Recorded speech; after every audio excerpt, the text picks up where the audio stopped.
Jesus e a atualidade. A atualidade do pensamento de Jesus surpreende os mais céticos estudiosos da problemática humana, sempre complexa e desafiadora nestes dias.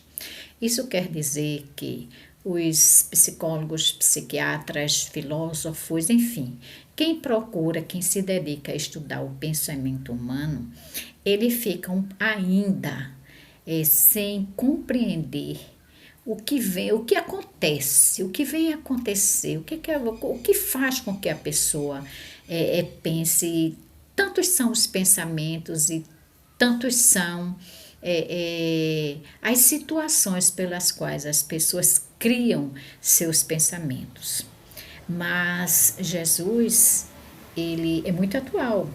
Desde a época, Jesus já era o maior dos psicólogos, Jesus é o maior dos psicólogos, e a gente sabe que ele soube trabalhar o ser humano, trabalhar o homem em si e fazer com que o homem pudesse voltar-se, procurar conhecer a si mesmo para poder se entender, que até então o homem não olhava para si, ele tinha mais essa visão do olhar estreito do outro. Então Jesus procurou trabalhar isso enquanto ele esteve aqui para ajudar o homem a compreender melhor o que é amar a si mesmo antes de amar o próximo, porque não se pode. Na realidade é muito correto, né?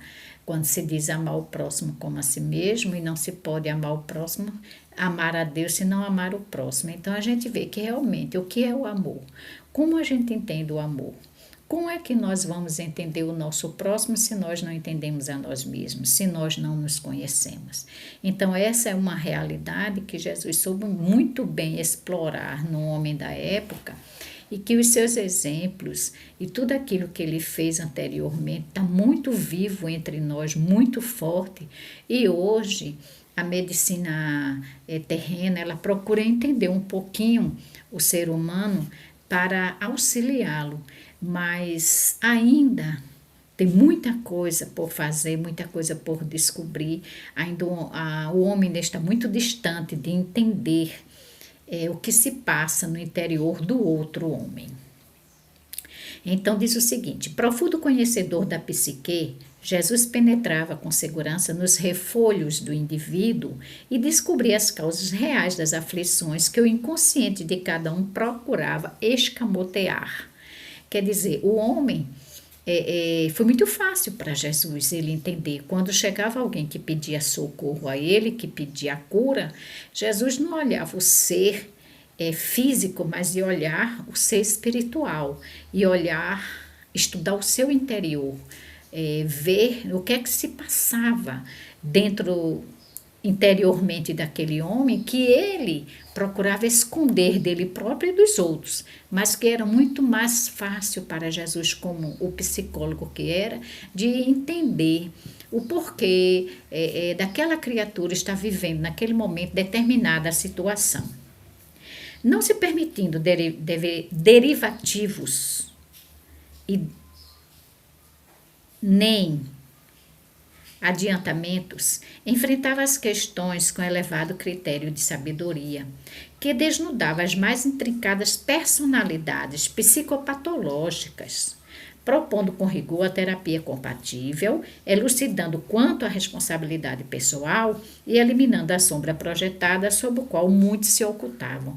Quer dizer, eram tantas as problemáticas, né? E ainda são tantas as problemáticas, são tantas as questões que o homem tenta querer compreender, querer entender, e fica difícil porque mesmo que tenhamos já um pouco de conhecimento, de sabedoria, ainda é pouco diante de tudo aquilo que o ser ele tem em si mesmo. Então, Jesus procurava entender a criatura, as suas dores, as suas decepções, enfim, tudo aquilo que se passava com ele, porque Jesus fazia uma leitura, como diz aqui, psicopatológica. procurava entender o psiquismo, né? E o psiquismo, ele traduzia para o corpo todos os males, todas as doenças. E aí ele propunha uma terapia para todo aquele que vinha buscá-lo, que vinha pedir a ele o socorro, estava necessitado, não sabia mais o que fazer. E Jesus sabia que, na realidade, o que o homem tinha eram os seus males passados. Era toda aquela problemática de anterior que estava impregnada no espírito, que o espírito ansiava por liberdade, por conhecimento, mas que não sabia como, porque ele estava todo imantado de problemas anteriores, de situações criadas anteriormente. Então, a doença do espírito seria ali projetada na matéria para que ativasse o homem a compreensão de que ele é um ser que precisa ser compreendido, ele é um ser que precisa ser tratado, mas antes de tudo ele precisa conhecer por que a situação que ele está, né? Porque hoje a situação que nós passamos, o que é que nos está acontecendo, as doenças, os problemas que nós enfrentamos, o porquê disso tudo? Por que é que hoje os consultórios psicológicos estão tão lotados? Porque tanta gente buscando fazer a psicoterapia. Então, muitas vezes, a gente quer esconder em nós muita coisa, né? Infelizmente, nós não sabemos ainda digerir as nossas situações, os nossos maus entendidos, tudo aquilo que a gente passa, e a gente passa a acumular isso dentro de nós. E com o passar do tempo, o acúmulo dessas problemáticas todas, elas vão causar males estes que vão ser projetados, né? Ele não pode ficar armazenado. Ora, a pessoa que acumula muita raiva durante muito tempo, muito ódio, ela tem problemas cardíacos sérios, né? Isso é um dos exemplos que nós podemos citar. E tantos outros problemas que nós mesmos criamos, situações estas que nós criamos, que nos deixa à mercê de doenças que nós depois não sabemos como deletá-las de nós mesmos. Por processos mais demorados, a psicologia profunda chega no momento às mesmas conclusões que ele lograva com facilidade há 2000 anos. Roberto Assigioli, por exemplo, com a sua psicossíntese, penetrou nas causas das enfermidades, apoiando-se na realidade transpessoal de um ser como fator dela desencadeante. Abraham Maslow descobriu a psicologia do ser e abriu espaço para o seu entendimento profundo em relação à psicogênese das enfermidades que deterioram a personalidade do homem. Quer dizer, tantas pessoas hoje que buscam o conhecimento, né, que eles buscam penetrar na mente do outro, entender o que se passa na mente do outro, e até agora não conseguiram. Eles têm até um avanço, mas não tão grande assim que possa resolvê-los, né? E como diz o título, Jesus e a Atualidade, tudo que Jesus falara anteriormente, isso acontece hoje na atualidade, né? O homem ainda se desconhece e causa os seus próprios males. Groff, relacionado à mente com o cérebro, vai mais além e defronta o ser imortal como agente de inúmeras psicopatologias.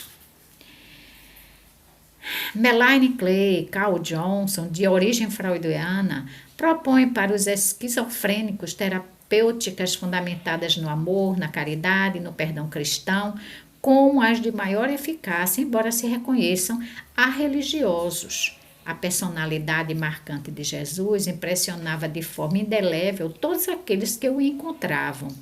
Quer dizer, tantos outros estudaram, né, e muitos procuraram estender o seu conhecimento também para as pessoas esquizofrênicas, as pessoas com problemas psíquicos sérios. E o conselho que eles davam é que tratasse essas pessoas com amor, com carinho, né? Mesmo que estas pessoas não tivessem nenhuma religião, mas que colocasse diante dele tudo aquilo que poderia fornecer um amparo para que essas criaturas não ficassem tão à mercê de todas essas situações da qual eles passavam. Identificado com Deus, demonstrava-o em todos os seus passos, conclamando os ouvintes à conquista da realidade, o reino dos céus que se encontrara no ímã de cada um. Então a gente vê que Jesus, ele trabalhava muito isso e ele sempre estava exortando as pessoas a conhecer muito além daquilo que o homem acreditava ter ou ser. Então ele convidava as pessoas que o ouviam para conhecer os reinos dos céus, isto é, para que a pessoa encontrasse dentro de cada um o amor, a atenção, o carinho para com ele próprio, né? Para que ele pudesse entender que Deus estava presente na vida de cada um de nós, que cada um passava pelas suas necessidades, mas que não era como castigo, mas sim pela sua própria inconstância, pela sua própria situação criadora de determinadas outras tantas situações, e depois o homem estava aí totalmente num estado de perturbação. E Jesus sempre chamava, quando alguém chegava para ele, ele tinha uma palavra amiga, ele tinha uma palavra de consolo, ele olhava interiormente o ser e sabia da necessidade de cada um que se aproximava dele. E em momento algum ele fez crítica às pessoas que o buscavam com seus problemas. Antes de tudo, ele tinha o carinho, o amor de irmandade, né? Aquele amor que ele recebia do Pai, ele fazia com que isso transpassasse para todas as criaturas que o buscavam. Então ele propunha a cada um a conhecer-se melhor, porque quando a gente começa a se conhecer, a gente entende melhor quem somos, as nossas necessidades, é o que estamos precisando na realidade, porque nós buscamos muito ter e muitas vezes nós não precisamos de tanto assim, né? Então, mais adiante ele diz, a sua proposta de aferições de valores, os materiais como os espirituais, oferecer excelente oportunidade para o departamento mental a respeito da vida e consequentes experiências vivencial em clima de harmonia íntima, com uma identificação entre as possibilidades e as circunstâncias existenciais, sem utilizar-se de expressões, conceitos interpolados, falava uma linguagem simples, apreensão pela massa ignorante e pela mente elitizada que o buscavam. Quer dizer, Jesus, a linguagem dele era uma linguagem segura, era uma linguagem simples, ele falava aos mais simples como aos intelectualizados, então todos podiam compreender a sua mensagem. Ele não deixou que ninguém ficasse órfão da palavra. Ele foi muito mais além, né? Ele conquistou as pessoas através daquilo que ele pregava, daquilo que ele dizia, daquilo que ele exemplificava. Então Jesus, ele batia sempre em cima do nosso estado de psicológico mesmo, trabalhar essa psicologia para cada um de nós, para que a gente pudéssemos sair de determinadas situações, das letargias que nos encontrávamos anteriormente, e que ainda hoje acontece isso, né? Quantas pessoas não estão nem aí, não procuram saber se alimentar espiritualmente e aí sofrem. Continuamos amanhã, vamos continuar o nosso estudo, tá bom? Beijos!